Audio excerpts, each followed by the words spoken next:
먼저 추운 날씨에도 열악한 공수처 건물에서 고생하고 계시는 기자분들께 감사 말씀드립니다. 공수처는 오늘 현직 대통령인 피의자 윤석열에 대한 공소 제기 요구 결정을 하였습니다. 공수처는 비상계엄 사태 발생 직후 사실상 공수처의 수사 인력의 전부인 부장검사 2명, 평검사 9명, 수사관 24명 및 처차장으로 구성된 비상계엄 TF를 만들어 50하루 동안 온 힘을 다해 법과 원칙에 따라 수사를 진행했습니다. 공수처는 사안의 중요성과 엄중함, 그리고 국민의 알 권리 등을 고려하여 이번 비상계엄 사건에 대한 공수처의 주요 수사 경과와 결과를 국민 여러분들께 말씀드리는 자리를 가지게 되었습니다. 공수처는 오늘 공수처법 제26조 1항에 따라 서울중앙지방검찰청에 피의자에 대한 공소제기 요구 결정을 하게 되었습니다. 아시다시피 피의자는 내란 우두머리라는 국가적으로 중대한 혐의를 받고 있음에도 불구하고 현재까지도 계속 비협조적인 태도로 일관하며 형사사법 절차에 불응하고 있으며 구속 이후 공수처의 피의자 신문 자체를 거부하고 있습니다. 또한 경호처는 비화폰 등 압수수색도 계속 막고 있습니다.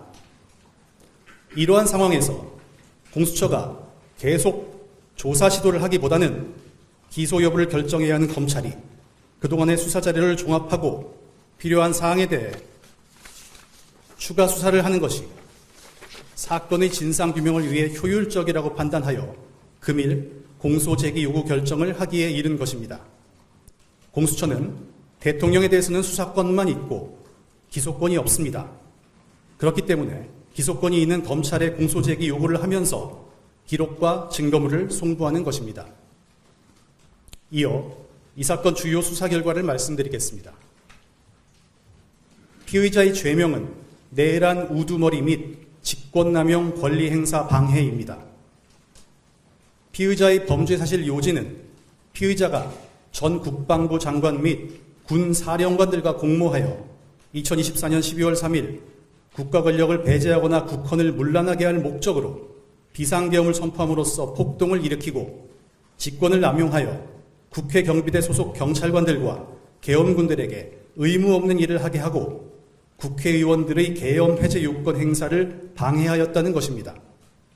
공수처는 기존 국가수사본부 및 검찰의 수사 결과뿐만 아니라 공수처 자체 수사로 확보한 증거를 종합하여 공소제기 요구 결정을 하게 되었습니다.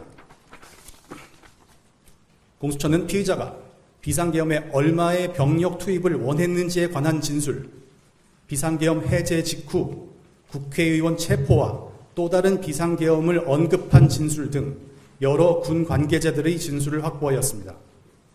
또한 김 전 장관과 노 전 사령관이 비상계엄 전에 만남을 가지며 계엄을 모의한 정황 등 내란 주요 임무 종사자들의 여러 혐의 사항에 대해서도 다수의 주요 증거를 확보하여 이를 기록화하였습니다. 이후 향후 조치에 대해서 설명드리겠습니다. 공수처는 금일 검찰의 공소제기 요구 결정을 함과 함께 피의자에 대한 기록 전체를 서울중앙지검에 송부할 예정입니다. 특히 조사를 회피하고 있는 피의자에 대해 즉각적인 조사가 가능하도록 피의자 신문조서 초안과 영장 청구 관련 자료 등도 모두 수사보고서로 편철하여 검찰에 제공할 예정입니다. 다음으로 경찰 국가수사본부 등 관계 수사기관에 감사의 말씀을 드립니다.